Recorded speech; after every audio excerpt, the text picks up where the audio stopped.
Bonsoir à tous, bienvenue sur le plateau Equinox ce soir. Je suis Serge Alain Autour pour le décryptage quotidien de l'actualité. Abachi Arfaï, un quadragénaire et chef de famille sans histoire du village Volordé, arrondissement de Tokombéré, département du Mayo-Sava, région de l'Extrême Nord, a vu sa vie basculer dimanche 31 mars dernier. Ses enfants Doudou Abachi, 12 ans, Dossi Abachi, 3 ans et Dada Abachi, 7 mois, partis accompagner leur mère à la recherche de l'eau à environ 3 km de leur domicile, ne rentreront pas vivants. Ils ont trouvé la mort dans l'éboulement de terrain qui s'est produit à proximité du point d'eau de Fortune où leur mère Maïramou Abachi faisait la lessive. La 4e victime, grièvement blessée, transportée d'urgence dans une formation hospitalière de la localité, y rendra finalement l'âme quelques heures après. Dans un communiqué signé hier 4 avril, le ministre de l'Eau et de l'Énergie tient à rassurer les populations de l'extrême nord que des efforts relatifs à l'amélioration de l'accès à l'eau potable, tant en milieu urbain que rural, vont se poursuivre. Approvisionnement en eau dans l'extrême nord, 4 enfants trouvent la mort. Madame, Monsieur, c'est le fait du jour.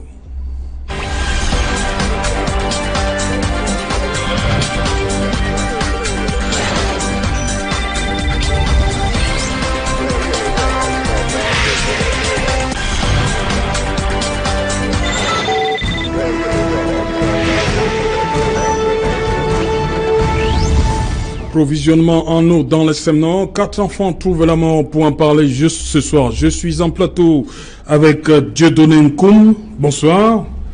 Merci, monsieur Autou. Chers téléspectateurs, vous qui osez nous regarder lointainement parlant, je vous dis bonsoir.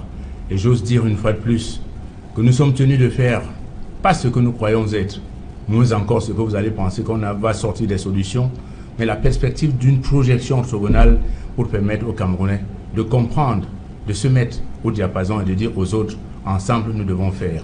Il n'y a pas de tribalisation, il n'y a pas de ce que les gens peuvent penser, mais le Cameroun est mieux qu'un pays. Nous tous, ensemble, nous sommes un. Voilà, il est très connu des habitants de Douala, on l'appelle vulgairement l'homme en blanc. C'est bien ça? Certainement et sincèrement, positivement, comme diront les militaires. Ok, vous êtes membre de la société civile donc. En face de vous, Patrice Priso-Eyoum, bonsoir. Bonsoir, monsieur Outou. Je dois dire que je suis ici ce soir parce que lorsqu'on est invité, il faut honorer l'invitation et bien évidemment, j'honore en même temps votre chaîne de télévision, les co-panélistes, notamment l'homme en blanc, monsieur Kenjo et monsieur Haïssi qui sont ici, et vous-même, comme je l'ai dit tout à l'heure. Et bien évidemment, je suis aussi là par devoir et par obligation, oui. Non pas simplement pour mon parti, mais pour tous ceux qui suivent cette émission fidèlement le long de la semaine. Oui. Donc j'espère que notre rencontre ce soir sera un moment de conversation et d'entretien qui permettra que nous jetions la lumière de laquelle, n'est-ce pas, les citoyens pourront s'éclairer sur ce qui se passe dans notre pays. Voilà, vous êtes membre de la société du PURS. Tout à fait. C'est bien cela, vous êtes la seule formation politique sur ce plateau ce soir, parce qu'on ne vous voit pas très souvent. Ok, je vous remercie pour l'honneur. Je dis votre formation politique. Okay, d'accord. Patrice Priso-Eyoum du PURS. En face de vous, Paulin Fernand Kenjo. Bonsoir. Bonsoir, Serge Alain Autour. Mis à part les profils qu'on peut avoir, oui. Je suis ici en tant que citoyen, oui. Concerné par les problématiques, les souffrances des populations qui nous interpellent tous. Oui. Et j'ose espérer qu'on va échanger au point d'arriver à un endroit où on pourra faire des propositions qui peuvent aider à juguler les situations, les événements traumatiques que les populations, que ce monsieur, que cette famille a connu dans la perte de ses enfants. Ok, bienvenue. Vous êtes membre de la société civile, Paulin Kenjo. Merci. En face de vous, Albert Anatola ici, bonsoir. Bonsoir, c'est Alain Autou. Je salue mes copanélistes ainsi que les nombreux téléspectateurs qui nous regardent ce soir. Je vous salue particulièrement un téléspectateur qui, certainement, doit être en train de regarder en ce moment, le ministre Luc Magloire Mbargatana du Commerce, à qui j'adresse un salut particulier. Celui qui est là, qui vient justement d'engager caméra en bandoulière, une lutte, n'est-ce pas, contre la vie chère. Mais sauf que il reste sur ma faim, sur le temps, que dans le cadre de la libéralisation économique, les filières café, cacao se portent vraiment très mal. Le Cameroun attendait une production de 600 000 tonnes par an. Nous sommes réduits à 250 000 tonnes par an. Ça veut dire que c'est chiche. Le budget qui est alloué dans ces filières est utilisé à d'autres fins. Il s'agit des filières qui pouvaient permettre au Cameroun de régler la question des devises.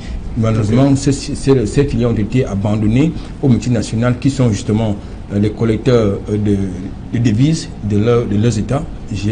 Malheureusement, c'est dommage.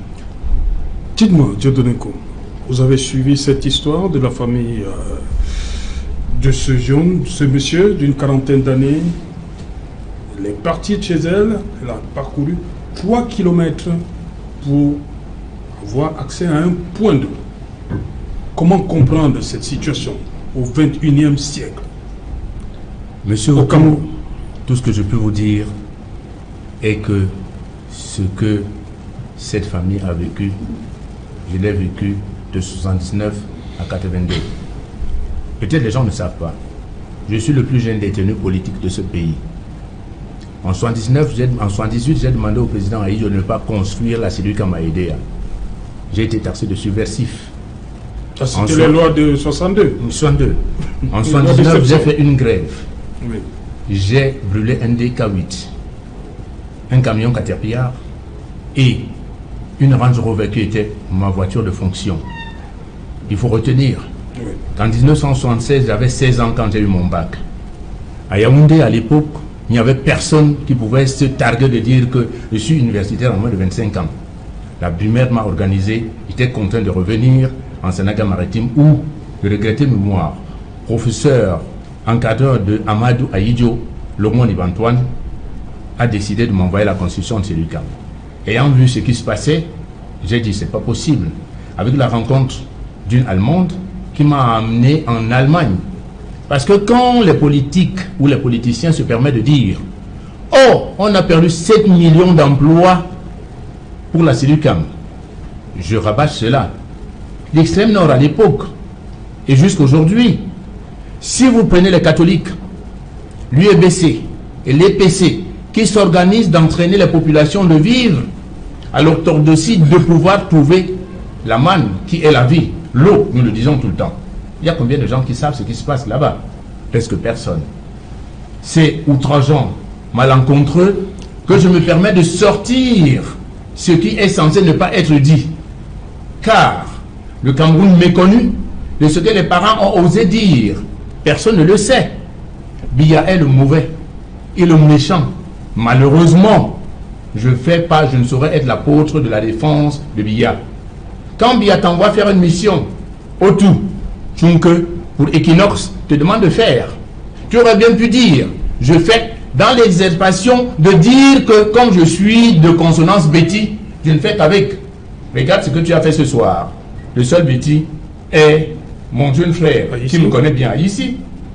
Quand je suis devant mon frère et que moi-même, Bassa, regardez la perspective de ce que nous sommes en train de faire. La configuration qui devait nous permettre de dire que ce pays méconnu de tout le monde, je suis content que tu viennes à m'appeler et que je dise aux gens, le Cameroun est méconnu de tout le monde.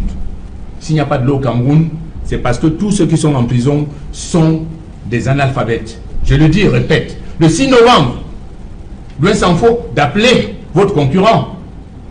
Quand je suis passé à Balafon, j'ai dit que les Camerounais souffraient d'un intellectualisme analphabète, je m'explique. Nous sommes entrés tous dans les écoles. On est sortis avec des papiers étiquetés qu'on appelle diplômes. Les connaissances sont restées à l'intérieur des salles de classe. Quand je renvoie tout le monde dans la perspective requise de ce que c'est que le Cameroun, si l'Allemagne n'avait pas été battue en guerre, qui serait anglophone et francophone aujourd'hui? On serait tous germano. Au 9e siècle, quand les Carthaginois ont effleuré, et c'est même cette carte que les Allemands ont pu ressortir pour nous permettre de récupérer Bakassi. Saviez-vous, autour, la superficie du Cameroun à l'époque? Non. En 1861, lors de la perspective des Allemands et des Européens qui ont décidé de nous infantiliser, si on suit seulement le discours de Léopold II, n'allez pas leur parler de Dieu. Ils connaissent déjà Dieu. Aujourd'hui, autour référent, à ici, Romain, attendez, vous allez où? Donc je dis que nous n'avons rien compris. Dans la logique de l'école, c'est aller vers la perspective de la culture de l'autre, récupérer ce qui est positif et faire de nous des élévateurs. Malheureusement, ceux qui ont défilé, pour ne pas les appeler au ministère de l'eau, où est l'eau? Je sais, j'ai été interné au CRC de Toléré. On avait à descendre tout le monde pour ne pas faire honte à qui que ce soit. Le divisionnaire Biameka, Léon, aujourd'hui en retraite, a été libéré le même jour que moi. Il sait qu'on s'est servi des seaux pour aller puiser de l'eau. Là où il fallait faire le tour avec l'énergie qu'on ait de l'eau. J'ai honte qu'on parle de l'eau en absence, avec un pays comme le Cameroun, où territorialement requis, on n'a qu'à creuser légèrement, on peut avoir de l'eau. C'est malheureux que les gens ne comprennent pas. Ok. M. Kemjo, sur cette situation regrettable, 3 km pour aller avoir de l'eau, mais on rentre, c'est la mort qui attendait ces 3 personnes. Ce que j'ai envie de dire, c'est que finalement, j'ai l'impression que je dois avoir un problème avec les médias. Aujourd'hui, on parle des 3 enfants qui sont décédés. Oui. Il y a quelques jours, on parlait du cas Blériot à l'hôpital de Kentini. Quand ce n'est pas de Derdo, autant pour moi, quand ce n'est pas les hécatombes, quand ce n'est pas les histoires de Boko Haram, je veux dire, pas un jour ne peut passer dans ce pays sans que l'actualité ne soit teintée avec la couleur noire, sans qu'elle ne soit tragique, sans qu'elle ne soit de l'ordre du négatif. J'ai envie de dire, les médias, finalement, ils nous empêchent de jouir de notre vie de ce côté. Parce que vous vous imaginez très bien que, à force d'écouter ces histoires, vous vous dites, comment est-ce qu'on doit vivre? J'ai un ami qui m'a invité après cette émission pour manger un poisson braisé et boire de la bière. Vous vous imaginez très bien que je ne pourrais pas le faire, du moins pas avec le plaisir qu'il faut. Paul Biya disait dernièrement, ou bien il y a quelques années, quand Yaoundé respire, le Cameroun vit. J'ai envie de dire, quand la région du Sud respire, le Cameroun vit. J'espère que vous avez compris que je faisais un peu de l'ironie là. Oui. Je fais de l'ironie parce qu'en fait, il faut que je sois sérieux. Je veux interroger ce que nous sommes devenus en tant que peuple. Je veux interroger ce que nous sommes devenus en tant que nation. L'actualité aujourd'hui, c'est un peu comme un petit livre que l'on a déposé. Chaque jour, on parle d'une histoire macabre et on tourne, on passe à une autre chose sans que ça n'émeuve personne. Je veux dire, chacun est chez lui. Je vous disais tout à l'heure en off que j'ai plein de personnes qui me disaient « Je suis Equinox Soir ». Et je vous disais, c'est un peu comme la Champions League de l'information. Les gens suivent Equinox Soir et après ils vaquent à leur occupation. Il y a une expression dans le monde journalistique, on fait allusion aux morts kilométriques. Oui, oui. La notion du mort kilométrique. En effet, merci. Et puisque ça ne nous concerne pas, eh bien écoutez, bon débarras. C'est une chose qui est de loin. J'ai envie de dire, à quel moment, à quel endroit, à quel niveau, le Cameroun s'est perdu en tant que nation, en tant que peuple qui peut faire foule, qui peut pleurer quand une personne, un membre de la famille pleure. Parce que vous vous doutez très bien que perdre 3 enfants, 4 vous avez dit, oui, 4. Ça ne court pas les rues. Il est évident que ce monsieur, cette famille, est dans une situation en termes de souffrance qui est inextricable. J'ai l'impression que le gouvernement, en fait, le système régnant en place, a fini par nous donner l'impression que c'est nous qui étions responsables. Responsables de ce qui nous arrive. En fait, on est dans un pays où les gens sont livrés à eux-mêmes. La résignation, vous vous doutez bien, elle est totale. Parce que quand les gens n'ont que leur petite force physique pour essayer tant bien que mal de survivre, il est clair qu'on peut arriver aux catastrophes comme celle qu'on vient d'entendre. Oui. J'ai un peu envie de me fâcher contre les médias. Je parlais du fait qu'Equinox soit trop regardé, mais ça n'arrive pas à indigner les gens. Je veux dire, les Camerounais voient et perçoivent l'information aujourd'hui comme quelque chose qui est devenu banal. Je veux dire, on s'apprête chaque soir à suivre l'info. Qu'est-ce qu'on va encore dire aujourd'hui? Et après, chacun rentre dans son petit lit et se dit merci, ça ne me concerne pas. Il faudrait que ça s'arrête. Il faudrait qu'en tant que peuple, on commence à restaurer la solidarité qu'on avait, à telle enseigne que quand une personne est malade, quand une personne souffre, qu'on puisse demander à ceux qui sont les mandataires, parce que le pays nous appartient, on a confié la gestion à des gens, ils doivent nous rendre compte des incuries, de ce qui ne va pas. Merci. Voilà. Albert Natola ici, cette situation, mais dans le communiqué du ministre de l'Eau et de l'Énergie, Gaston Elundou, il parle du plan d'urgence triennal, de 3000 forages dans cette région, mais jusqu'ici, on est loin du compte. D'où ce qui est arrivé à Volvoté. Malheureusement, le drame de Tokombéré n'est que la conséquence, d'une situation. De l'absence, c'est la conséquence tout simplement de la malgouvernance, de l'absence d'une politique de planification et de l'irresponsabilité de certaines personnes. Et en tous les cas, on ne saurait parler de la problématique de l'eau sans évoquer la question des privatisations qui sont intervenues dans les années 90. Quel était l'objet des privatisations? Il y avait trois objectifs essentiels. Le premier objectif, qui ont été bien, s'il s'agit des privatisations qui ont été imposées par les bailleurs de fonds internationaux, notamment la Banque mondiale. Quel était l'objectif de ces privatisations? Il était question de leur employer les caisses de l'État, parce que nous étions dans un contexte de conjoncture économique. De deux, il était question, n'est-ce pas, de créer, pour ce qui concerne le secteur de l'eau, il était question justement d'améliorer la qualité du service de l'eau, notamment les investissements en termes d'extension et de distribution. Je pense que nous sommes en 2019, plus de 20 ans plus tard, le bilan est macabre, vous l'avez opportunément évoqué. C'est-à-dire que même dans les zones urbaines, périurbaines ou rurales, je pense que le drame de Tokombéré n'est qu'une vitrine, parce qu'il y a plein de drames que les populations vivent tous les jours dans ce secteur. Quel était donc l'objectif de cette privatisation, finalement? Parce que quels sont les problèmes que les privatisations, notamment la privatisation du secteur de l'eau, étaient censées résoudre? Aujourd'hui, nous nous rendons donc compte que, finalement, ces privatisations n'en valaient pas la peine. Bon, disons que, permettez-moi de poursuivre mon propos, pour dire quoi? Pour dire que, aujourd'hui, le communiqué du ministre, finalement, c'était un aveu d'échec. C'est vrai qu'il semble que le ministère de l'eau et de l'énergie, c'était un ministère à problème.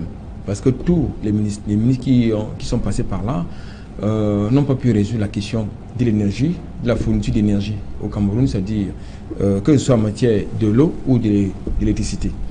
Ce qui m'amène à dire que franchement, il faut comprendre une chose. C'est quoi?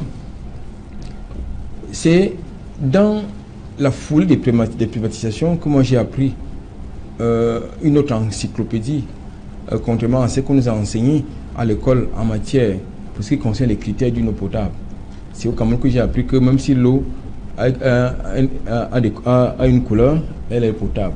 Mais on nous a appris à l'école que pour ceux qui ont la chance d'avoir de l'eau, la qualité de l'eau, c'est une odeur sans saveur, incolore. Donc au Cameroun, on peut donc avoir une eau qui a une saveur, beaucoup d'iode, qui a une couleur, le dépôt que vous connaissez, et qui a une odeur toujours l'iode. Donc, ça veut donc dire que là, on a revu l'encyclopédie des critères d'une eau potable. Et il faut quand même préciser également que l'accès à l'eau potable propre et de qualité est un droit reconnu par les Nations Unies. Ça, c'est important de le faire parce que chaque être humain doit avoir accès à l'eau potable, même si il s'agit là d'une résolution qui n'est pas contraignante. Ok. Priso, dites-moi, vous avez suivi cette histoire qui nous vient de Tokombéré. Là-bas, on sait, on a un climat tropical, tropical sec. L'année divisée, il y a une très longue saison sèche, 8 mois, il y a 4 mois de relative saison de pluie. Mais là, les populations sont obligées, pour des régions où il n'y a pas assez d'eau, de creuser ce qu'on appelle, parce que le maillot même arrive à tarir. On est obligé de creuser pour avoir l'eau, et dans cette eau qu'on retrouve, et les hommes et les animaux viennent s'y abreuver. Bonjour, les problèmes. Oui, bien, monsieur Outou, ce que je veux d'abord exprimer, c'est ma tristesse vis-à-vis de ce genre de phénomènes qui se produisent et qui sont très récurrents. Mais il est très important, néanmoins, de pouvoir, n'est-ce pas, se questionner soi-même. Le sentiment que j'ai de tout ce que vous dites, ou bien des rapports que nous avons, relève d'un fait essentiel.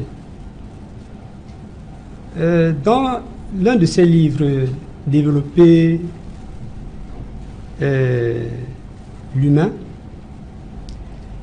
le professeur John Moyle essayait de faire un rapport entre l'être et l'avoir. Et il insistait sur le fait que l'être doit passer avant l'avoir. Alors, il se trouve que fondamentalement, de tout ce que nous disons, le réel problème que nous avons, c'est un problème de rapport entre les humains. De rapport parce que cette région a une importante élite. Alors, il faut voir quel est le rapport qu'il y a entre ces élites et les populations. C'est très important. Deuxièmement, je voudrais relever quelque chose ici qui présente une situation de vie dans ces régions. Parce que, bon, j'ai pas été à l'extrême nord, mais j'ai travaillé dans la Damawa. Il y a un certain nombre de choses qu'il faut noter, c'est que il y a un tarissement rapide depuis ça, il faut le savoir, il ne faut pas qu'on se le cache. Il y a des forages, après un moment, ils tarissent. Et ensuite, nous rapportons donc à ce que je voulais dire tout à l'heure, c'est-à-dire qu'il y a une étude qui a été faite. Et c'est paradoxal. Parce que vous imaginez que en un temps, on a décidé de creuser des puits à proximité des habitations. Mais, qu'est-ce qui s'est passé? Les populations, notamment les femmes, venaient la nuit et remettaient la terre dans les puits qui ont été creusés. Pourquoi? Justement parce que, en allant plus loin, on peut se recréer. On peut faire du commérage, bavarder avec les autres, parce que lorsque vous allez dans la région de la Damawa, du nord et de l'extrême nord, et généralement en dehors de Ngaoundou et Garoua, vous allez constater que la vie dans les Sahara reste une réalité.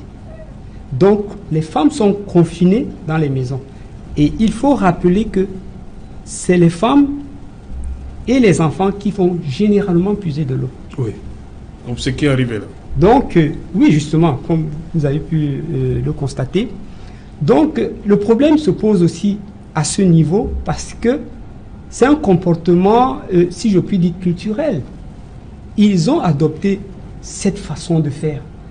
Et nous n'allons pas non plus mettre à l'écart le fait que, comme vous l'avez si bien dit tout à l'heure, c'est une zone où le climat est hostile, il est vraiment difficile. Donc, cela étant dit, je pense que le gouvernement a aussi ses responsabilités, n'est-ce pas, dans le besoin qu'il y a d'avoir des points d'eau. Et à un moment donné même, j'ai pensé à une solution qui a été expérimentée ici à Douala, mais apparemment, elle s'est estompée. Quand Water prenait des citernes d'eau et allait dans les quartiers les remplir des châteaux, et puis les gens pouvaient se servir.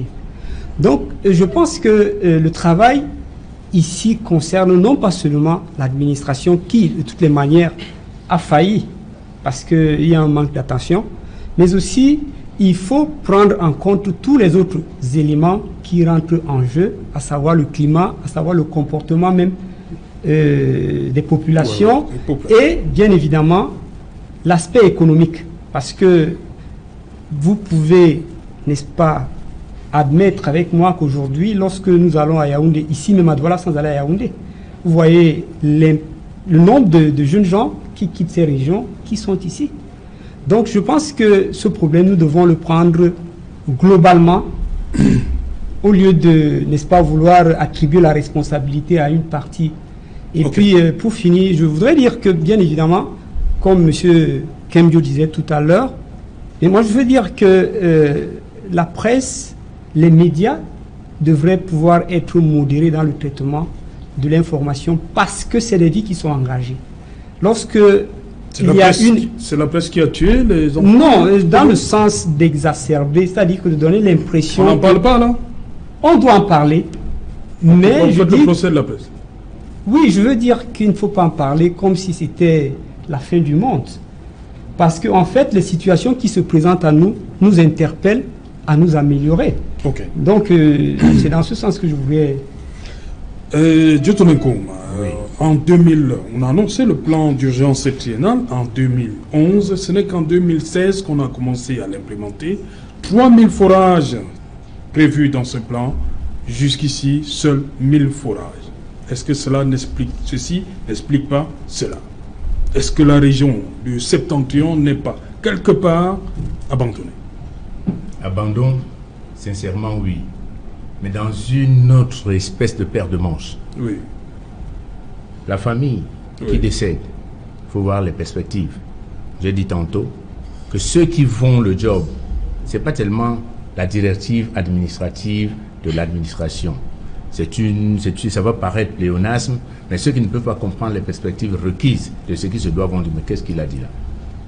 C'est un bief qui a cédé. Le bief, c'est quoi? C'est un puits qui n'a pas un agencement de ciment jusqu'au fond du socle.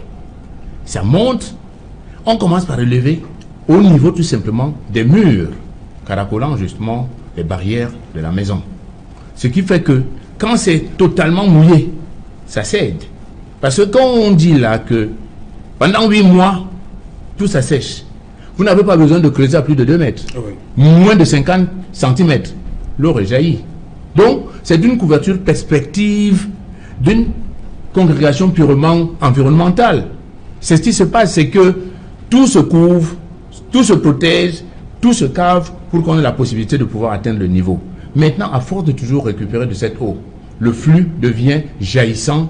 Et puis, les parois, n'ayant pas eu justement la consolidation du ciment, il n'y avait pas de ciment. C'est pour ça que ça a cédé. Parce que si déjà, en creusant à moins d'1 mètre, l'eau jaillit, toute à proximité est en train de se mouiller. Donc ça va céder. Et là, quand vous avez déjà la résurgence d'une remontée exponentielle, ça va jaillir, et quand ça va couler, ça va traîner tout le monde. Donc on risque de se retrouver avec une espèce de cratère qui va de 0 mètre à pratiquement 2 mètres, parce que l'eau était contiguë, et ça va drainer tout le monde. Donc on a intérêt de dire, je n'arrêterai pas de pointer seulement, c'est nous-mêmes d'abord au départ. Vous allez voir tout ce qui nous arrive est qu'aujourd'hui, dans la perspective occidentale, nous sommes prêts à aller apprendre sans se mettre dans le concubinage de notre propre vie. Quand vous venez au Cameroun, par exemple, le bon boxeur de Bassa qui va chercher l'os de son grand-père, on te dit c'est la sorcellerie. Quand le Bamileke va chercher le crâne de son arrière-grand-père, on te dit c'est la sorcellerie. Quand l'église catholique est en train de consacrer une chapelle, on revient avec les os, on va vous dire que c'est les reliques. Ça change d'appellation et on dit ce qui ne se doit pas. Je dis qu'il faut être aiguisé pour comprendre la pertinence de l'existence existentielle de ce que nous sommes. Dieu n'est pas là-bas. Okay. Il est avec nous. Donc nous devons nous organiser tant que faire se peut. Que je prenne mon jeune frère à côté de moi, parce qu'ici, le plus vieux c'est moi. Quand je donne mon âge, on dit, madame, tu es menteur. C'est faux. Si nous ne sommes pas capables de faire dans un concubinage accéléré, Betty, Bassa, Douala et autres, on perd ce pays. Parce que si l'Allemagne, comme je l'ai dit tantôt à mon prologue, si nous ne sommes pas capables de nous élever au dimensionnement de ce que les Occidentaux sont en train de nous faire comprendre que, autour, toi, le Betty, là, tu es con. Le Bassa, là, ne t'aime pas. Attention, demain, il va te taper. Bamileke, tu as compris. Attention, c'est ce qui se passe. Partout où ils viennent. Quand vous allez prendre, par exemple, même les aides qu'ils nous apportent, vous prenez tout simplement le chapitre 17 de la charte de l'impérialisme. Ce qu'ils vous apportent. Ils mettent des choses incongrues qui vous empêchent de pouvoir évoluer. Et nous croyons que les aides, c'est pour nous permettre d'avancer. Non. Sortons de cette ornière et mettons-nous au travail de dire que ce pays ne peut être, l'Afrique doit être construite par des Africains et on a des capacités de pouvoir le faire. Ok. Ok, quelqu'un parlait tout à l'heure, Paulin Kemjo, quelqu'un parlait tout à l'heure de l'élite de la localité et à la suite de ce drame du 31 mars, beaucoup de populations ont une fois de plus pointé l'élite qui s'est dit désabusée. Pense que l'élite ne fait rien pour elle, pour résoudre ce problème d'eau. Avant de dire quelque chose sur l'élite, j'aimerais que vous corrigiez, peut-être j'ai mal compris, que vous corrigiez quelque chose. Oui. Parlant des forages, vous avez parlé de 1000 forages. Déjà, sur les 3000, non, selon le communiqué du ministre. Vous êtes gentil, j'ai envie de dire, vous avez même, excusez-moi, oui. Vous avez mal lu le communiqué. Non. Permettez-moi de revenir un moment sur ce communiqué, parce que ce communiqué est d'une entourloupe pas possible. Oui.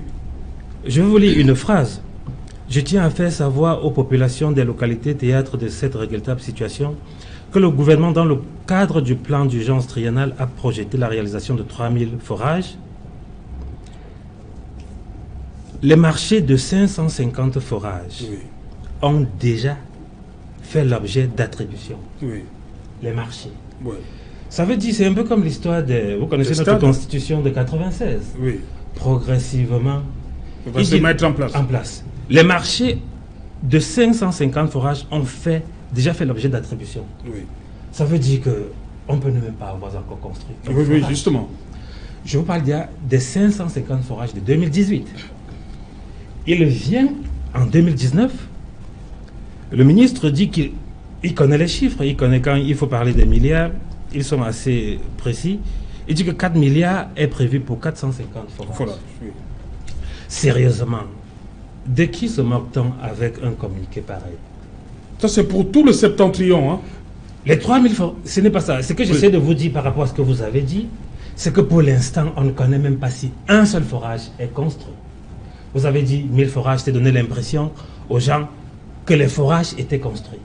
Le minimum qu'on attendrait d'un ministre de la République qui profite d'une occasion comme celle-ci en vue de dire qu'il fait son travail, c'est de nous dire en 2018, des marchés de 550 forages ont été faits. Aujourd'hui, nous sommes à 100 forages réalisés. Parce que, excusez-moi, ce n'est pas difficile de compter 100 forages. À moins à nous dire que ça ne fait pas partie de son job, les forages. Et donc, on comprendrait pourquoi il n'a aucune idée de la chose. Si demain, il y a une autre catastrophe là-bas, il sort quel autre communiqué pour calmer les gens? Parce que ce communiqué fait suite immédiatement après le scandale. Oui. Ça veut dire que c'est des ministres qui n'ont aucune culture de la reddition des comptes.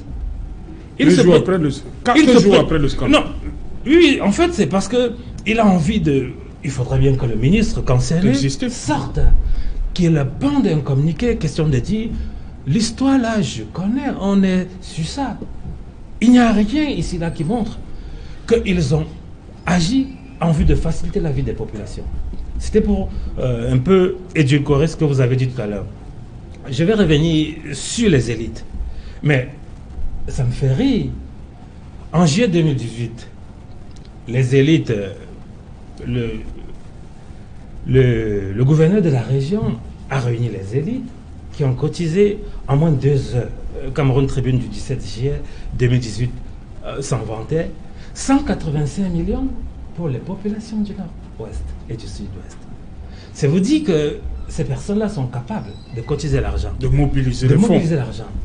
Mais que diantre, avons-nous besoin de cotiser l'argent pour aller donner aux gens d'ailleurs, alors que chez nous, il y a des problèmes. Ils vont parler de solidarité. La bonne charité, non, comprenons-nous. Écoutez, c'était, comment on dit, le coup de cœur. Oui. Ça n'enlève rien au fait que l'État, avec les moyens de l'État, doit prendre en charge les populations du Nord-Ouest.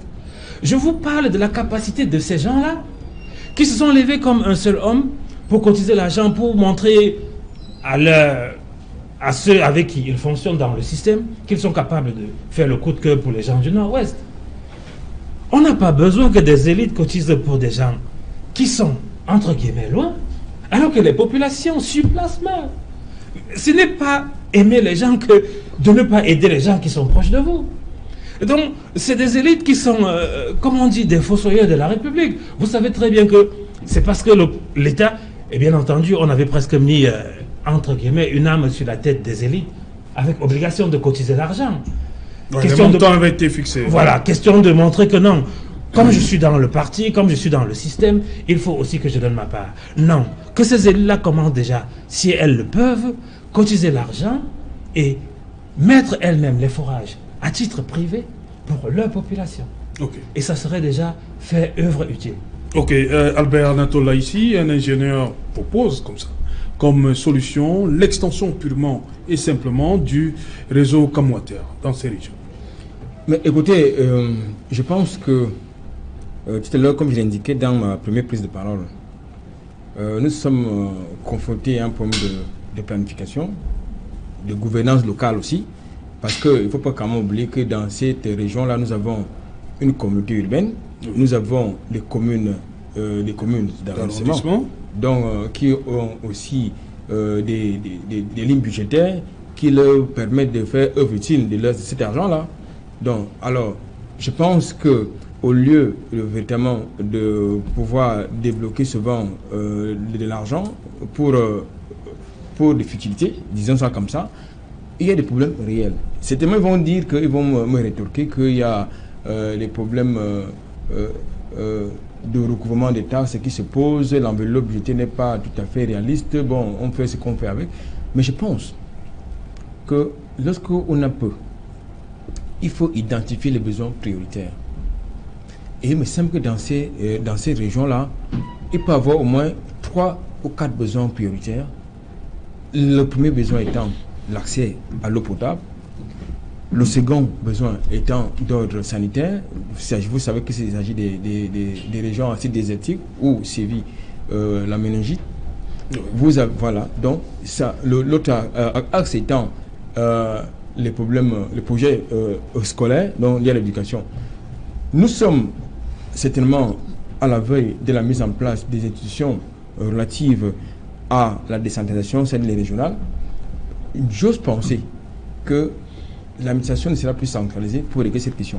Tout à l'heure, je vous indiquais que ces 4 décès parlent au reste des populations de la République du Cameroun, parce qu'il y a des zones où il n'y a pas encore eu de morts, mais la qualité de l'eau que ces populations boivent est en train de les tuer à petit feu.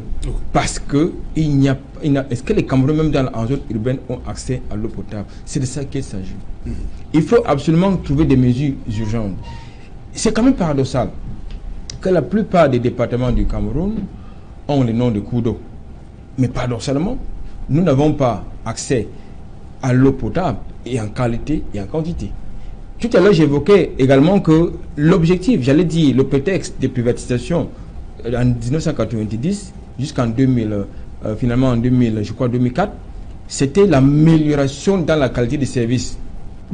Aujourd'hui, prenez le rail, prenez les airs, prenez l'eau, le secteur de l'eau, prenez le secteur de l'électricité et tout ce que vous voulez. Est-ce que sur la centaine de sociétés publiques et privées qui étaient concernées par les privatisations, environ, disons, une trentaine ont été effectivement privatisées, est-ce que vous voyez qu'il y a eu une amélioration dans la qualité des services? Du tout. Okay. Je pense qu'aujourd'hui, que d'aller chercher les multinationales qui viennent pomper notre argent, parce qu'il faut quand même dire une chose. Nous sommes partis de Sinec, Kamwata, je crois. Après Kamwata, nous sommes allés à CDE. Finalement, il y a eu un contrat d'affermage. C'est de Kamwata. Finalement, nous sommes rentrés à Kamwata. Ce n'est pas un problème de changement d'identité. Il s'agit d'un problème technique qu'il faut résoudre. Parce qu'aujourd'hui, il y a un problème de fond qu'il faut relever. À l'intérieur de Kamwata, vous avez des ingénieurs. Il n'y a pas un rajeunissement des ressources humaines.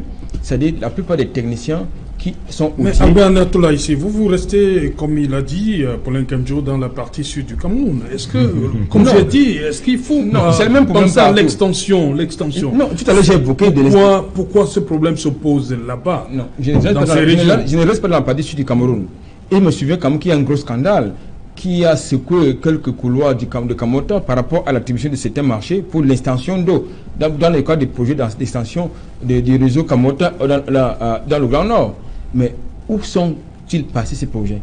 Donc je pense que les problèmes que j'évoque, je les évoque de manière globale. Je ne me reste pas cantonné dans le sud du Cameroun. Oui, pourquoi parler donc de 3000 forages alors que Kamwata peut procéder à l'extension? C'est ça le problème. Mais tout à l'heure j'évoquais que lorsqu'on privatise la Sinec en 1990, le prétexte c'était non seulement de renflouer les caisses de l'État, mais c'était également de procéder à l'extension du réseau de la Sinec à l'époque et d'investir.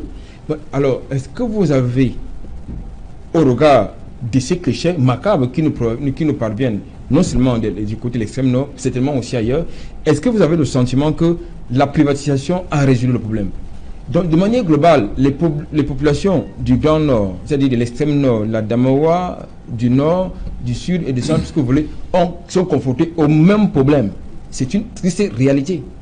Il s'agit de l'échec de la gouvernance en matière de l'offre de l'eau potable en qualité et en quantité. Voilà, 65% de la population au Cameroun, hein, une étude dit que 65% de la population n'a pas accès à l'eau potable. Et toujours, des statistiques nous font savoir que 1020 personnes pour un point d'eau, alors que la norme voudrait que ce soit 250 à 300 personnes maximum pour un point d'eau.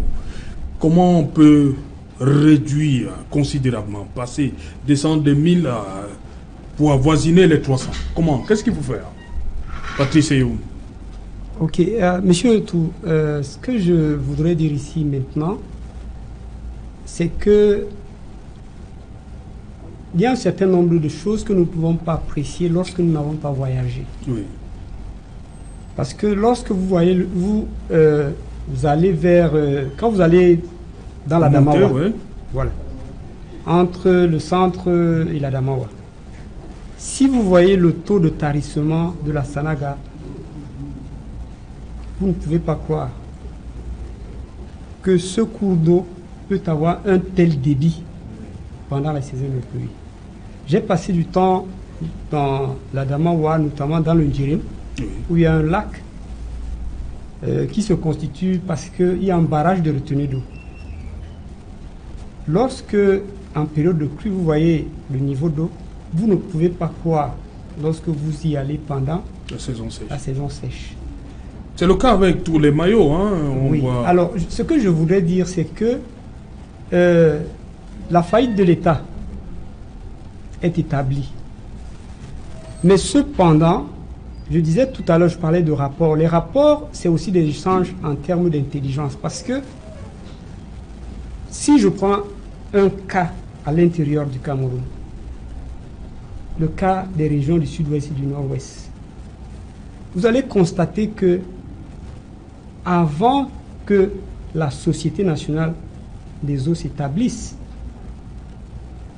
les points d'eau ou bien les adductions d'eau étaient des affaires communautaires. Oui, oui. Donc, des bornes publiques. Pas seulement les bornes publiques, c'est-à-dire que c'est la communauté qui s'arrangeait pour aménager un point de captage d'eau.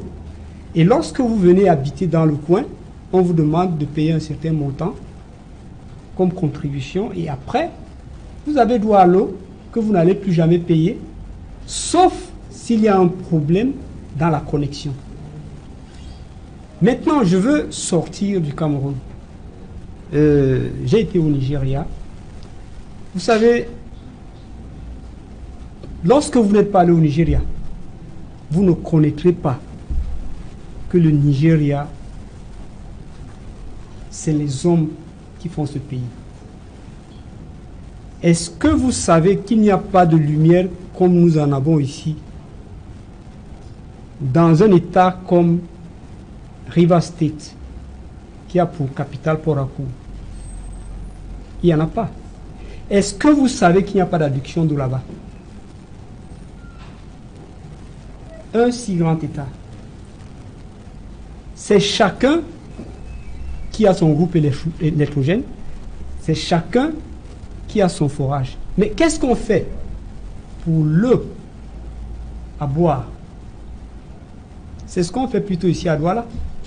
En fait, cette histoire de sachets d'eau qu'on voit partout là serait une solution idoine pour répondre à cette carence. Parce que je voudrais dire, même si l'État a échoué, je crois qu'il faut aller aussi dans ce sens-là.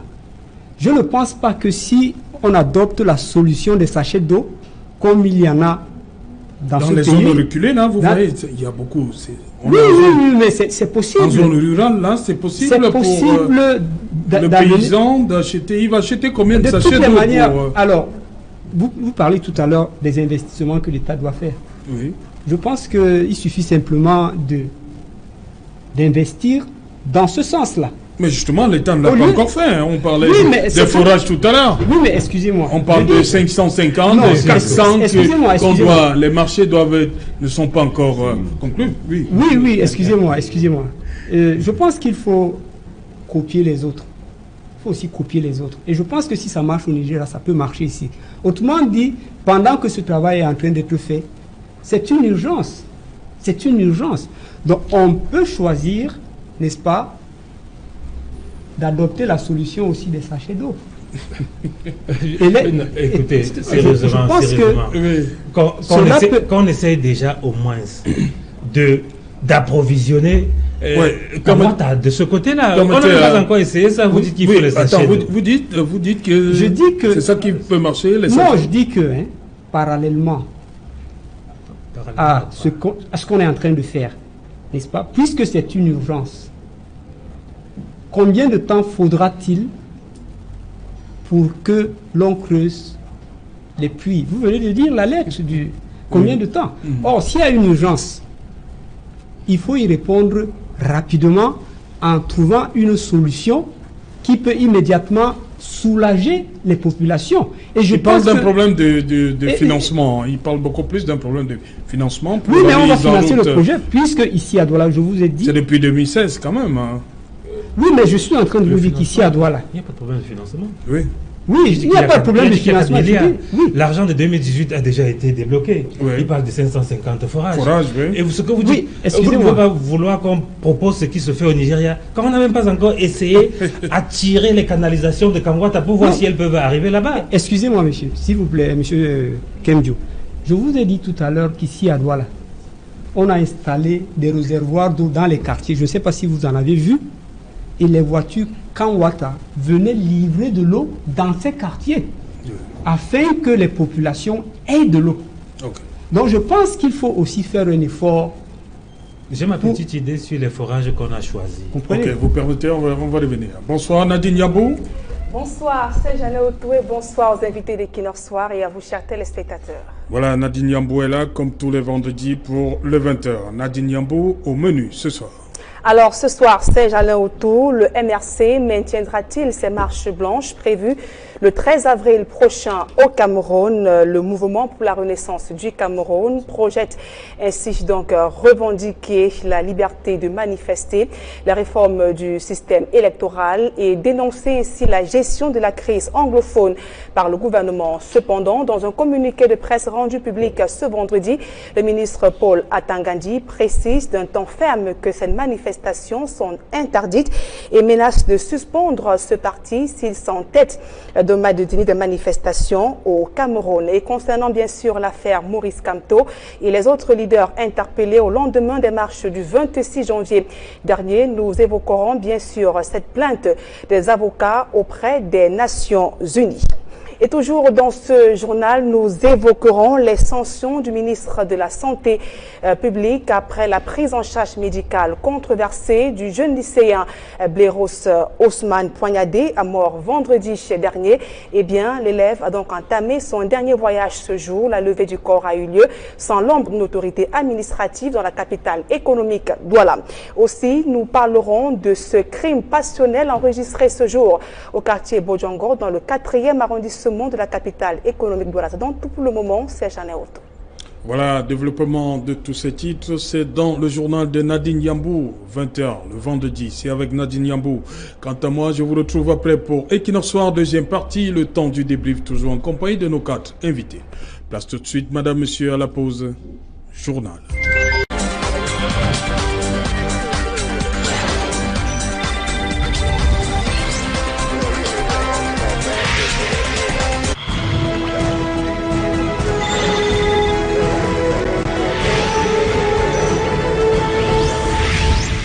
Retour sur le plateau, c'est Equinox Soir, deuxième partie, Dieudonné Nkoum, Paul Fernand Kemjo, Albert Anatole Aïssi et Patrice Priso Eyoum. Albert Anatole Aïssi, vous avez suivi ce communiqué du ministre Paul Atangandi qui se fait de plus en plus menaçant vis-à-vis du MRC.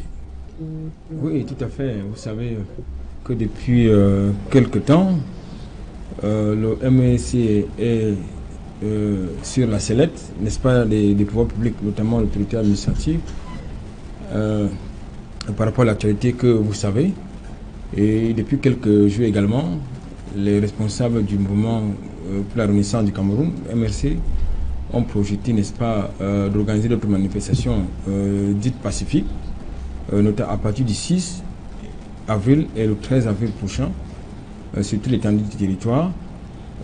Une annonce qui est faite sans certainement une autorisation préalable des autorités compétentes, notamment les autorités administratives. Vous savez qu'au Cameroun... Non, justement, dans la rencontre, la conférence accordée par Maître Emmanuel Sim, troisième vice-président du MRC, il demandait comme ça qu'il y ait un rapprochement avec les autorités afin d'avoir les autorisations de déclarer les manifestations. Oui, mais le problème, c'est que l'annonce a circulé avant qu'il y ait obtention des autorisations de manifester. Et je pense qu'il faut quand même qu'on évoque quand même cette entorse-là. Vous ne pouvez pas commencer à annoncer une manifestation dont vous n'avez pas encore l'autorisation de manifester. Donc, je crois qu'il faudra évacuer ça. Maintenant, si, au regard des précédentes manifestations qui, comme vous le savez, ont été ce qu'elles ont été, l'autorité administrative, notamment le ministre de l'administration territoriale, a haussé le ton. Je veux dire qu'il a durci le ton. Sans doute, c'est parce que vu le contexte, c'est-à-dire vous savez quand même que le leader, n'est-ce pas, du MSC, notamment M. Kamto, et ses alliés ainsi que certains de ses militants, les militants du MSC sont actuellement en détention provisoire à Yaoundé pour les faits, du moins officiellement, qui leur sont reprochés. Il s'agit d'atteindre, n'est-ce pas, à la suite d'État, disons ça comme ça. Mais, bref, il s'agit là d'une autre tournure des événements au niveau du MSC. Ce qui nous intéresse davantage, c'est deux choses. La première, c'est la sortie du ministre qui, vous le savez, il évoque fort opportunément la mise en application de la loi numéro 90, je crois, 56 du décembre 1990 relative aux partis politiques. Ça veut dire que si, justement, les responsables du MSC persistent dans leur projet de manifester sans autorisation, il faut le préciser. Ça veut dire qu'il va tout simplement les suspendre n'est-ce pas, le parti politique qu'on appelle le MSC. Par ailleurs, et permettez-moi de faire cette légère digression pour évoquer le fait que la saisine, n'est-ce pas, du groupe de travail de l'ONU par rapport... Non, restons, ça c'est un autre débat. Restons sur Paula Tangadji. Paula Kamjo, vous comprenez cette nouvelle menace du ministre Paula Tangadji vis-à-vis du MRC? La première chose que je dois dire, c'est que le ministre ne s'informe pas bien. Oui. Il y a une marche, parce que je suis très au fait de l'actualité du MRC. Oui. Il y a des marches qui étaient prévues le 6. Elle avait été annoncée le 6. Oui. C'était Libellé Marche. Oui. Elle a été annulée par le MRC. Oui.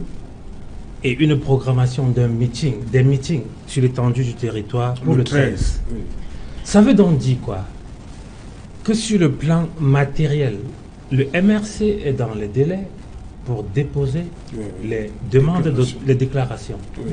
Et je puis vous dire que les déclarations ont été déposées aujourd'hui.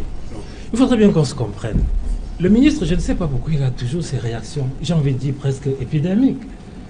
Il n'a pas besoin de montrer qu'il est fort et qu'il doit tout casser.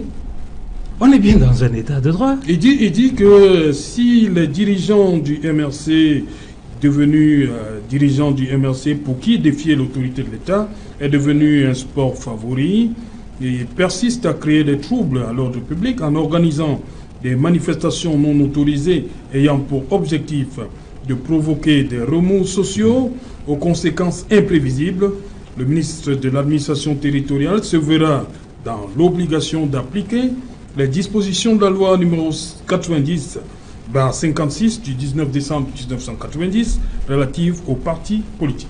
Signé Paula Tangadji. Non. Honnêtement, il joue un peu à la prestidigitation. Il n'a pas besoin de parler d'un autre public que lui seul est le détenteur. On est dans un état de droit. Le MRC est un parti légal. La marche, elle est légale, constitutionnellement légale. Le ministre n'est pas celui qui interdit les marches. Pourquoi est-ce qu'il s'excite? Il appartient au sous-préfet, ceux qui ont déposé les déclarations, de les interdire. Quand bien même on les interdirait. Le fait de marcher n'est pas quelque chose qui doit être perçu comme en dehors de la République. C'est un peu comme si on a le corpus légal sur les infractions pénales et vous dites aux gens, personne ne doit voler. Écoutez, les gens savent qu'il y a les lois, mais ça n'empêche pas que les gens volent. On n'interdit pas un parti parce qu'il a marché. J'ai l'impression que depuis le début dans cette affaire, on a inversé la situation. Il faudrait bien qu'on se comprenne. La loi protège une chose, le droit du citoyen. La loi n'existe que pour protéger le droit du citoyen. Quand on parle des marches, des manifestations publiques, et la latitude que l'on donne aux autorités de les interdire, pour qu'elles les interdisent, il faudrait qu'elles aient cherché d'autres voies et moyens pour que la marche soit organisée et encadrée. Je veux dire, un parti politique peut donner un itinéraire, peut vouloir organiser dans un environnement précis. Les autorités disent que non, nous on ne veut pas que ça soit organisé sur tel endroit, on vous donne tel autre endroit. Je veux dire, il faudrait qu'il y ait épuisement des possibilités de permettre l'expression de ce droit constitutionnel avant qu'on puisse arriver au stade de l'interdiction. Okay. Mais qu'est-ce qu'on observe?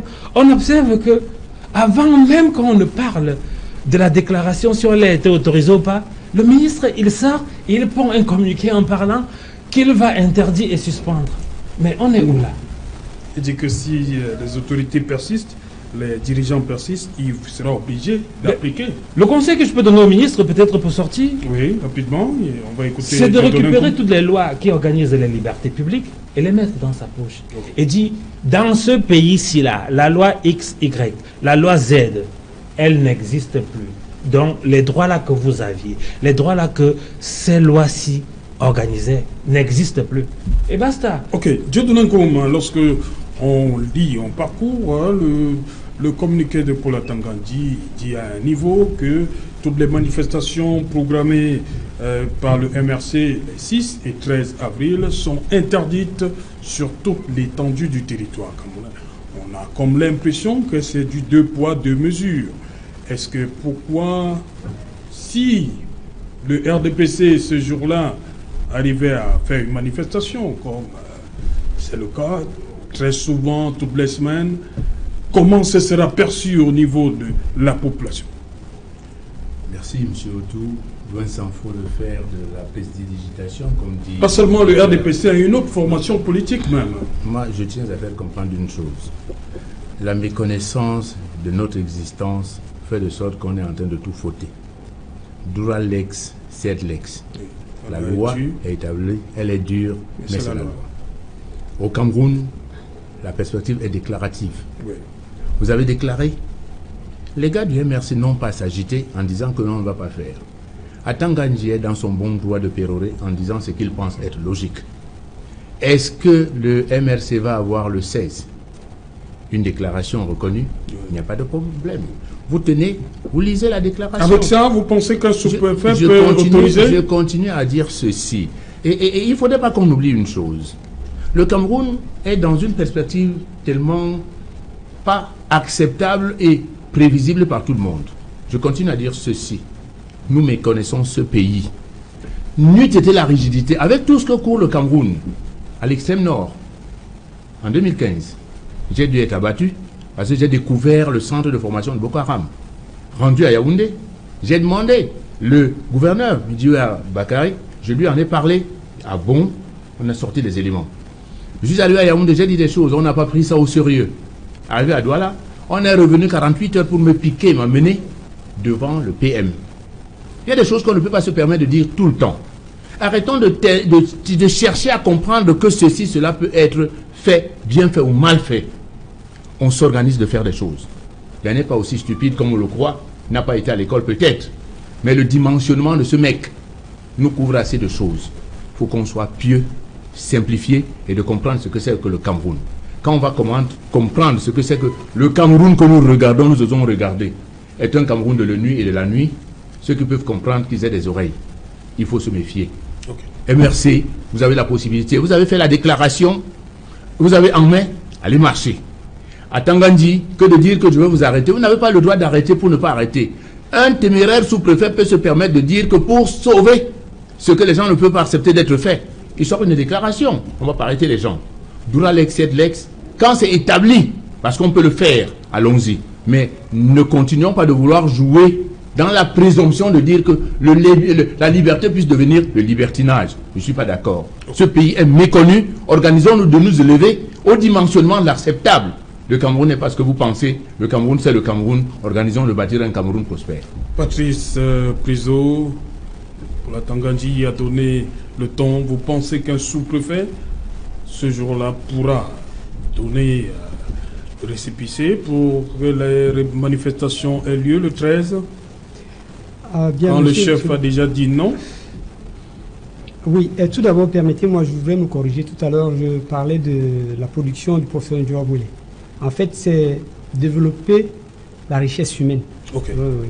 Je voulais faire cette correction-là sur rectificatif. Bon, j'ai l'impression que nous sommes confus dans ce pays lorsque nous abordons des questions importantes le concernant. Confus pourquoi? Parce que en même temps que nous disons que le Cameroun est un état de droit, on réplique en remettant en cause, n'est-ce pas, le droit. Donc moi, je pense que lorsque nous devons aborder un sujet comme celui-ci, c'est-à-dire ce que le ministre a dit, je crois que sa déclaration n'est pas une déclaration subite. Le ministre s'est fondé sur un certain nombre d'événements qui se sont produits Et il a estimé que, bon, il faille prendre une décision ou bien faire une annonce. Et je voudrais dire que le gouvernement du Cameroun, comme tous les autres gouvernements,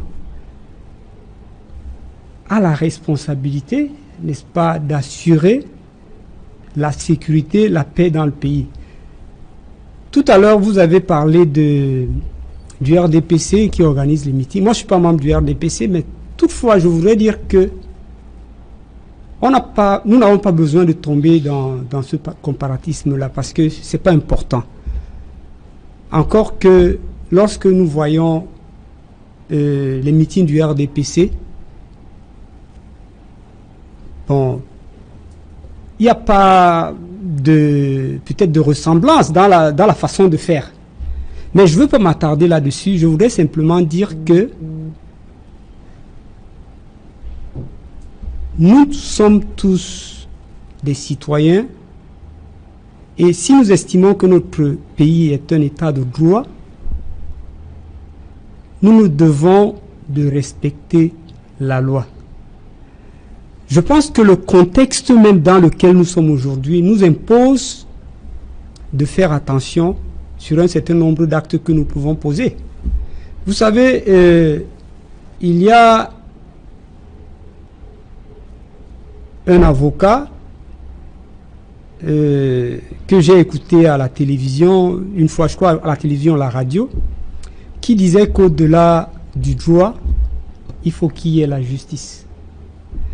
Et je pense que la justice, ce n'est pas l'institution, mais la justice est une valeur que nous devons promouvoir, que nous devons, n'est-ce pas, manifester afin que lorsque nous sommes devant certaines situations, nous puissions savoir comment orienter notre conduite. Parce que, de toute évidence, les marches ou les manifestations qui sont envisagées aujourd'hui, il faut poser la question de savoir quel est le motif de ces marches ou de ces manifestations. Parce que je pense que lorsque vous avez un motif, une motivation et qu'elle soit connue, c'est elle qui oriente ce que vous voulez faire. Donc, il ne suffit pas simplement de dire que nous allons demander une déclaration. Faire la déclaration, mais le contenu de la déclaration, je crois qu'elle est d'une importance capitale. Donc, je pense que le MRC devrait réfléchir par deux, parce que, comme disait Adamou Ndamdioya, le Cameroun, c'est pour nous tous. Donc, il faut mettre le Cameroun au centre de tout ce que nous faisons. Albert Natola, ici, justement, la loi 90/56 du 19 décembre 90 relative aux partis politiques, dans son article 17, parle de suspension de 3 mois. Est-ce que Paul Atangandi peut aller jusque-là? Et qu'est-ce que ça va donner par rapport sur le plan politique? Est-ce que la suspension du MRC, c'est une bonne chose pour le Cameroun? Mais je crois qu'il faut, si j'allais éviter d'entretenir l'amalgame entre les questions de droit et les motivations politiques. Il faut vraiment les dissocier. Tout comme je voudrais évoquer un aspect... Qui entretient l'amalgame? Non, je veux dire qu'il ne faut pas qu'on entretienne cet amalgame. C'est-à-dire que entretient l'amalgame entre les questions de droit, si vous voulez, et les questions motivation politique, si vous voulez. Dans un état de droit, oui, on veut comprendre qui entretient l'amalgame. Dans un état de droit, écoutez, la liberté n'est pas, n'est-ce pas, s'encadre dans le respect de la loi. Donc, mais il faut quand même que je dise quelque chose. Le fait que les responsables du MSC aient annoncé les marches sur les réseaux sociaux, certainement, ça a, de mon point de vue, douché certainement peut-être la volonté qu'auraient pu avoir les pouvoirs publics, notamment les autorités administratives, pour accorder certainement une déclaration, une autorisation de manifester aux responsables de ce parti-là. Parce que lorsque vous avez une manifestation qui est prévue, vous n'avez pas besoin d'envoyer des alertes sur les réseaux sociaux, c'est le temps que il n'y a pas très longtemps, on a connu une situation malheureuse qui aboutit à des événements très malheureux du côté de l'Hexagone. De ce point de vue, je pense qu'il y a eu un mauvais casting du côté du MRC. Albert Anatola, vous voulez faire le procès, permettez-vous, faites le procès là aux dirigeants du MRC. Et ces documents, on voit, des documents signés du secrétaire. Permettez-moi d'écrire mon argumentaire. Attendez, vous allez continuer. Les documents signés du secrétaire général, la présidente de la République, ministre d'État Ngongo, vous croyez que c'est lui qui met ça sur la place publique? C'est pour dire, parce que vous dites que les dirigeants du MRC ont mis si vous m'avez appelé sur plateau, c'est pour que j'ai... Mais permettez-moi de vous relancer. Vous dites déjà... Vous voulez orienter... Non, je n'oriente pas. Parce que vous dites que les dirigeants ont mis sur la place publique. C'est pour vous faire comprendre qu'il peut y avoir d'autres personnes qui peuvent avoir mis ça sur la place publique. C'est ce que je dis. Je le trouve très léger. Vous permettez que je poursuive mon analyse? Allez-y. Merci. J'étais en train de dire que, de ce point de vue, que ce soit les militants du MRC ou ailleurs, dans tous les cas, lorsque je lis un document sur Facebook, je vois l'expéditeur de ces documents, la plupart sont soit sympathisants ou militants du MRC. Je suis quand même journaliste. Deuxième chose, de mon point de vue également, je crois qu'il est maladroit de la part des autorités administratives, notamment du ministre de l'administration territoriale, de s'empresser de faire de prendre un tel communiqué pour justement préjuger de ce que si d'aventure une autorisation est accordée aux responsables du MSC, d'avance, il n'y aura pas d'autorisation. Et ça pose donc un problème au niveau justement de l'expression de la liberté, notamment la liberté publique. C'est un point noir au niveau du processus démocratique. Je pense que si j'étais un conseiller du ministre de l'administration territoriale, je lui conseillerais pour une fois de permettre, n'est-ce pas, aux responsables du MSC de leur accorder des autorisations, de manifester et voir comment les choses vont se passer sur le terrain. Là, si ça se passe mal, je pourrais avoir des arguments, désormais il peut avoir des arguments pour leur refuser ces autorisations-là si le lendemain ou plus tard ils requièrent, n'est-ce pas, l'autorisation de manifester. Mais je pense que c'est très maladroit de la part du ministre de l'administration territoriale de se prononcer en lieu et place de ses collaborateurs, notamment les sous-préfets. Donc je crois que ça donne l'impression que c'est lui qui exerce le pouvoir des chefs de terre. C'est pourquoi je vous demandais tout à l'heure comment sera perçu qu'on muselle entre guillemets une formation politique, tandis que d'autres peuvent. Je vous ai donné du moins. Vous-même, vous avez donné tout à l'heure la solution. On les laisse faire, on voit. D'abord. Non, tout le monde va. Ce que je viens de dire, ça va être certainement la même perception que les autres auront. C'est-à-dire que je viens de vous le dire avant qu'on me pose la question. C'est-à-dire que on va le sentiment. C'est-à-dire ceux qui regardent auront le sentiment qu'il y a un acharnement contre une formation politique. Même si on peut déplorer le fait qu'à l'intérieur de ces formations politiques ou à côté, il y a des gens qui ne rendent pas véritablement service à ces formations politiques. Ok. Paulin, sur cette... est-ce que on peut, si jamais on en arrive à la suspension, comme il brandit la menace, ainsi, est-ce pour le paysage politique Cameroun? À quoi ça va ressembler? Le Cameroun sans le MRC. Ça serait un très grand aveu d'échec. Voilà. Par rapport à ce qu'on a vu à la présidentielle. Voilà un parti, le MRC, dont on disait qu'il n'était que le parti sur Facebook, dont on dit qu'il ne peut pas faire foule. Je me souviens, je vois beaucoup d'images sur les réseaux sociaux où on mettait en parallèle les images de la révolution en Algérie avec les images de la démarche du MRC où il y avait quelques personnes. Je veux dire, c'est un parti qui n'arrive pas à faire foule à ce qu'on dit. Et voilà tout un ministre qui sort de ses gants chaque fois quand il faut parler du MRC, qui viole de façon éhontée les règles de travail. Ça veut dire il supplée les gens qui ont le pouvoir d'autoriser ou pas les manifestations et il parle à leur place. Honnêtement... Donc vous dites que les déclarations ont été posées aujourd'hui. Puisque c'est dans un délai que ça se fait. Les déclarations ont été déposées aujourd'hui. C'est certainement pour ça que la marche qui était prévue, le 6 a été changée. Voilà. Et ça a été mué en meeting. Je veux dire, je ne pense pas, ce n'est plus les marches, c'est les meetings. Donc il y aura un meeting le 6. C'est les meetings dont je ne sais pas quelles sont les formes que cela va prendre, mais les différentes organisations ou les différents regroupements du MRC dans les localités vont organiser des meetings, du moins des rencontres politiques. Ce que je voulais dire, c'est que le ministre parlait d'ordre public, il parlait des institutions, mais il faudrait qu'on dise au ministre qu'il n'est même pas, lui, le pouvoir exécutif. Il y a une personne à qui on a remis le pouvoir dans ce pays, c'est Paul Biya. Le ministre... Mais il est membre du pouvoir exécutif. Non, il a une délégation. Ce que j'essaie de dire, c'est que il ne faudrait le pouvoir exécutif, c'est le président et le gouvernement. Il est membre du pouvoir exécutif. Quand je parlais du pouvoir exécutif, je parle de la personne qu'on a élue. Oui. De façon caricaturale, ce n'est que le président. Ce que j'essaie de dire, c'est que ce ministre, il prend trop de liberté à vouloir parler, à vouloir penser que le Cameroun, c'est lui qui définit ce qui est bien, ce qui n'est pas bien. Les institutions sont lesquelles et quelles sont les institutions qui seront perturbées par ces marches? Quand il parle de l'ordre public, on parle de quel ordre public?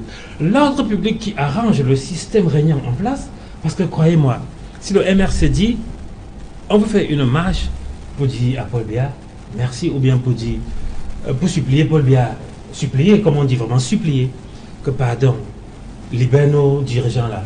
Certainement, ce type de marche-là sera autorisé. Parce qu'il serait question où on veut faire des révérences à un Dieu X pour qu'il sorte sa magnanimité et distribue les petits pains aux gens. Non, il faudrait qu'on soit sérieux. Un pays ne se construit en tant que nation démocratique stable que quand il y a cette confrontation des idées. Et la marche est l'expression la plus ultime de la liberté individuelle. On peut interdire une marche. On peut interdire une marche. Mais on ne peut pas vous interdire d'aller marcher. Je veux dire, c'est aberrant de penser que le type va dire « j'interdis les marches ». Attends, tu as interdit. L'histoire des Gilets jaunes en France, les marches depuis plusieurs samedis, elles sont interdites. Qu'est-ce qu'on observe? Mais pourquoi ce Atanga dit ne regarde pas au moins sur la télé pour voir ce qui se fait ailleurs? On voit la police encadrer les marches. On voit la police interdire des zones où les marcheurs ne doivent pas entrer. Voilà. C'est ce qu'il fallait dire. Elles ne sont pas interdites. Non, mais il y a des zones où... Non, je veux dire, il n'y a pas de déclaration qu'on a. On ne donne pas des autorisations, mais les gars marchent. Et la police est là pour encadrer, la police est là pour couvrir les zones où elle ne veut pas qu'il y ait des casses. La police est là pour arrêter les casseurs. Je disais tout à l'heure que on est dans un pays où le droit, qui est l'élément ultime que la loi protège, est devenu l'exception. Le type, avant même qu'on l'autorise, il a déjà interdit. Ça veut dire, le principe c'est j'interdis. L'exception, c'est le droit. Non. Okay. On est dans une république et le pays appartient au peuple. On dit le peuple souverain. Okay. On peut interdire une marche et le peuple peut l'exercer malgré l'interdiction. Ok. Dieudonné-Nkoum, le ministre peut aller jusqu'à appliquer ce qu'il dit là, c'est-à-dire la suspension du MRC. En réalité, j'ai toujours eu à dire une chose. La méconnaissance de ce que nous sommes et la projection vertiginale de ce que nous croyons être est très malencontreuse. Et c'est pour ça justement que, au lieu de la confrontation, nous nous saisissons tout simplement dans la perspective impérialiste. On a vu marcher, je dois marcher. Il y a des gens dans la rue, demande-lui pourquoi tu marches. Et c'est ce qui se passe avec nous. Tu vas te retrouver dans une vente emportée avec des gens. Oh, pourquoi bois-tu? C'est le vin, non? Pourquoi tu es sur une femme? C'est la femme, non? Il n'est pas capable de te dire pourquoi effectivement il est en train de le faire. Moi, j'appelle à l'ordre de la pertinence, de l'acceptation de ce que nos parents ont commencé à faire en 1921.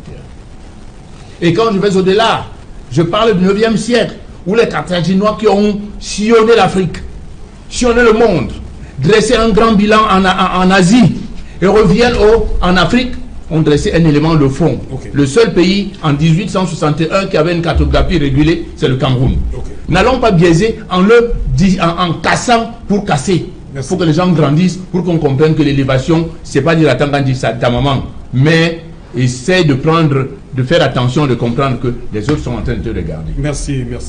Quelques secondes, on arrive au terme. Oui, quelques secondes. Tout ce que je peux dire, c'est d'appeler les uns les autres à la sagesse, parce que, en tout cas, ce qui compte, c'est le Cameroun. Il n'y a pas d'autre chose à dire à cela. Je pense que le ministre a son registre et nous ne pouvons pas lui intimer l'ordre de changer. Nous sommes dans une république, mais nous estimons simplement que l'aboutissement de tout cela sera tel qu'il y aura la paix. Parce que le président de la République lui-même disait que nous sommes mendiants de la paix. Et par conséquent, l'initiative de la paix nous appartient aussi à nous autres. Okay. Donc il faut y aller. Merci, voilà cher monsieur. Merci Albert Anatola ici. Voilà, merci Parfait, merci Dieudonné, merci Paulin. Madame, monsieur, c'est ici que prend fin ce numéro et qu'il en soit rendez-vous lundi à partir de 19h. Les diffusions pour cette édition 23h GMT, il sera minuit à Fongo-Tongo, la même heure à Vol-Lordé chez les petits qui nous ont quittés le 31 mars dernier.